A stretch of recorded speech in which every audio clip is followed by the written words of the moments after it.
Iya, pemirsa, apa kabar Anda? Toko kita hadir kembali ke hadapan Anda pada hari kemenangan, Hari Raya Idul Fitri. Nah, bersama saya Adam Lubis, pemirsa, di toko kita kali ini saya akan mengajak Anda untuk bersilaturahmi ke kediaman salah satu cendekiawan Muslim Indonesia. Beliau adalah Profesor Komarudin Hidayat. Yuk, ikuti saya. Assalamualaikum. Waalaikumsalam. Apa kabar, Bro? Makasih kunjungannya. Iya, Prof. Kita pengen ngobrol-ngobrol nih, begitu ya. Kita akan mengajak pemirsa untuk melihat bagaimana sih kesibukan biasanya dilakukan Profesor Komarudin Hidayat dan juga keluarga pada saat Hari Raya Idul Fitri. Oke, pengen tahu boleh ya, Dok? Senang Prof, ya? hati. Ayo, kita duduk yuk. Oke, makasih, Prof. Silakan duduk. Iya, Prof. Terima kasih. Wah, iya, pemirsa, kita sampai juga nih di kediaman Profesor Komarudin Hidayat. Anda tentunya pengen tahu ya, tadi saya bilang biasanya begitu ya, bagaimana sih Profesor Komarudin Hidayat berserta keluarga sendiri memperingati Hari Raya Idul Fitri. Oke, biasanya ngapain nih, Prof? Iya. Yang pertama sejak Ramadan itu biasanya undangan saya cukup penuh ya, untuk memberikan ceramah, diskusi sana kemari. Tapi tentu saya menyisakan waktu-waktu khusus untuk keluarga karena puasa kan untuk konsolidasi keluarga. Nah, kemudian Idul Fitri itu pulang kampung. Saya asli dari Magelang dan istri saya dari Majalengka. Biasanya ke Majalengka dulu, baru terus ke Magelang atau Magelang dulu ke Majalengka. Kali ini Lebaran ini saya khutbah di Majalengka, jadi di alun-alun depan kabupaten gitu. Oke, ikutan mudik juga sama seperti Anda, Pak Mirsa. Oke, iya, Prof. Oke, bicara mengenai Hari Raya Idul Fitri sendiri, kalau bagi Profesor sendiri, apa sih makna Idul Fitri? Ya, pertama tentu tasyakuran ya, setelah puasa kita melakukan ibadah puasa. Yang kedua, Idul Fitri itu kita kembali, kalau bahasa Jawa itu ada yang kalimat yang khas ya, lebar itu selesai puasa, kemudian luber itu artinya kita berbagi kebahagiaan, rezeki pada orang lain, kemudian lebur itu menyatu kembali dengan masyarakat ya, kemudian labur itu kayak rumah dicat putih kembali agar putih lagi. Jadi Idul Fitri itu kita membersihkan diri, kita melebur ke masyarakat, kita berharap juga semakin baik ke depan. Yang pasti bagi saya Idul Fitri itu merupakan festival agama dan campur budaya. Oke, jadi aktivitasnya kurang lebih sama seperti Anda, begitu ya. Maknanya dalam sekali, begitu ya. Tadi ya, ada lebar, kemudian juga lebur sendiri. Luber, begitu ya. Luber ini mungkin semua keluarga kumpul ya, Prof ya. Luber itu artinya kita berbagi kebahagiaan pada orang lain. Jadi waktunya kita berbagi, begitu ya. Nah, kalau kita bicara mengenai Hari Raya Idul Fitri, Prof, yang khas begitu ya, biasanya di keluarga pada saat Hari Raya Idul Fitri apa, Prof? Biasanya setelah Idul Fitri, kemudian kumpul keluarga, keponakan, adik, saya memimpin meeting itu ya, pertemuan, kumpul, kemudian ada orang tua dulu, berbagi cerita. Jadi keluarga itu setelah minta maaf, tolong berbagi cerita sukses untuk mengembirakan orang tua, karena kan jarang kumpul.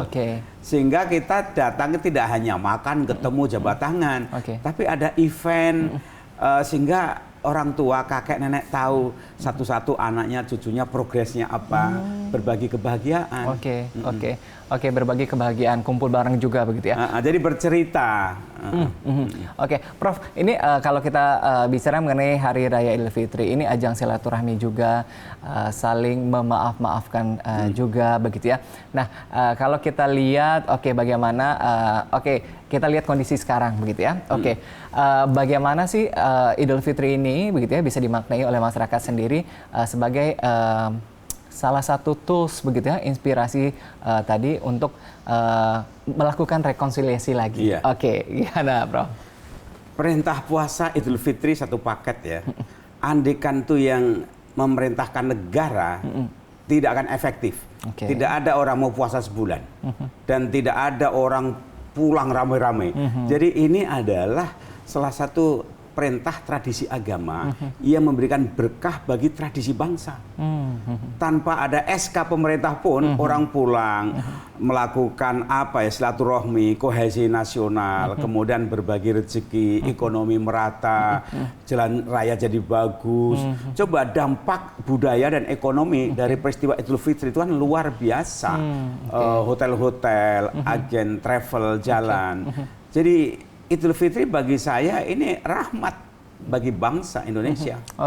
Luar biasa begitu. Prof, ini tadi saya katakan, ini bagaimana kalau kita lihat fakta di masyarakat, ini kan kondisi Indonesia sendiri begitu ya. Ini kemarin-kemarin pasca Pilpres pemilu, electoral proses sendiri, ini kondisinya masih cukup memanas sendiri. Tadi saya katakan begitu ya, semoga ini menjadi harapan kita bersama begitu ya, di Hari Raya Idul Fitri ini kita bisa merekonsiliasi lagi begitu ya. Bergandengan tangan lagi. Gini, masyarakat kita itu sesungguhnya komunal, baik, rukun. Menjadi persoalan itu kan ketika ada demokrasi liberal, ada pemilu langsung, ada pilpres langsung. Yang positifnya ini pendidikan politik bagi rakyat. Tapi sisi negatifnya ketika rakyat belum siap, menimbulkan satu pengelompokan politik identitas, bahkan perbedaan politik jadi perpecahan. Ini fenomena baru. Tapi sungguhnya masyarakat kita itu mudah sekali kembali lagi. Nah makanya bagi saya ini blessing ya, bahwa Pilpres dilanjutkan puasa, lanjutkan Idul Fitri. Ini akan menghubungkan kembali retak-retak, merajut kembali rajutan sosial agak kusut itu dikembalikan. Dan tentu kuncinya adalah para elit politik sendiri. Jadi pimpinannya sendiri memberikan contoh ya, Prof ya. Role model untuk melakukan rekonsiliasi lagi begitu ya. Prof, bicara mengenai inspirasi rekonsiliasi di Hari Raya Idul Fitri sendiri begitu ya.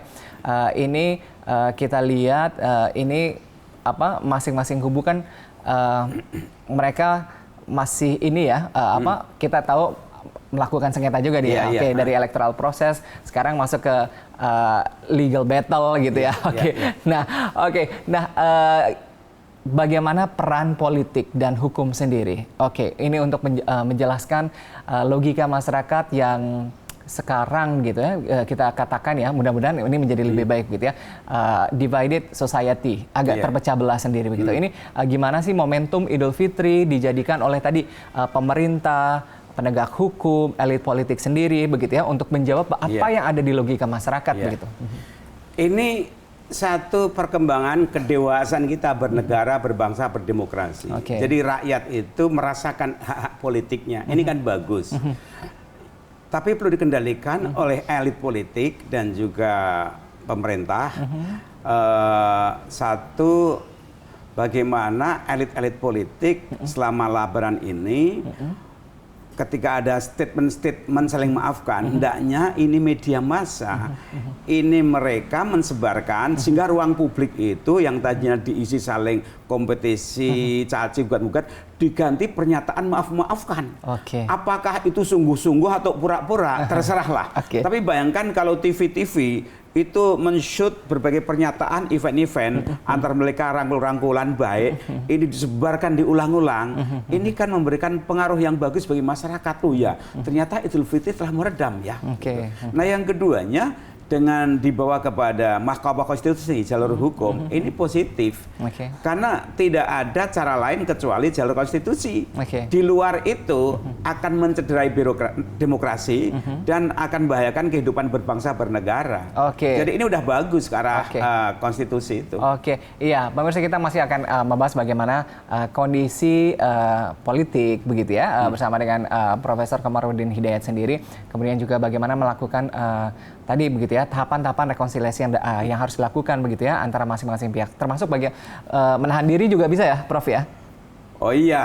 Jadi